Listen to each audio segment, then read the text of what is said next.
ಹೆದ್ದಾರಿಯಲ್ಲಿ ಸ್ಕೂಟಿಗೆ ಡಿಕ್ಕಿ ಹೊಡೆದ ಕಾಡು ಆನೆ, ಶಿಕ್ಷಕಿಗೆ ಗಾಯ, 3 ತುಂಡಾದ ದಂತ.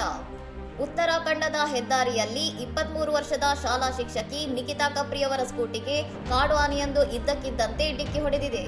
ಈ ಅಸಾಮಾನ್ಯ ಡಿಕ್ಕಿಯ ಭೀಕರತೆಗೆ ಆನೆಯ ಒಂದು ದಂತವು 3 ತುಂಡುಗಳಾಗಿ ಮುರಿದು ರಸ್ತೆಗೆ ಬಿದ್ದಿದೆ.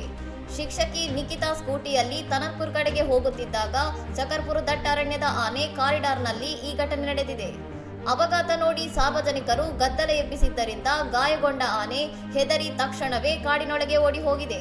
ಸ್ಥಳಕ್ಕೆ ಬಂದ ಪೊಲೀಸರು ಗಾಯಾಳು ಶಿಕ್ಷಕಿಯನ್ನು ಆಸ್ಪತ್ರೆಗೆ ಸೇರಿಸಿದ್ದು, ಅರಣ್ಯ ಅಧಿಕಾರಿಗಳು ಮುರಿದ ದಂತದ ತುಣುಕುಗಳನ್ನು ವಶಕ್ಕೆ ಪಡೆದಿದ್ದಾರೆ.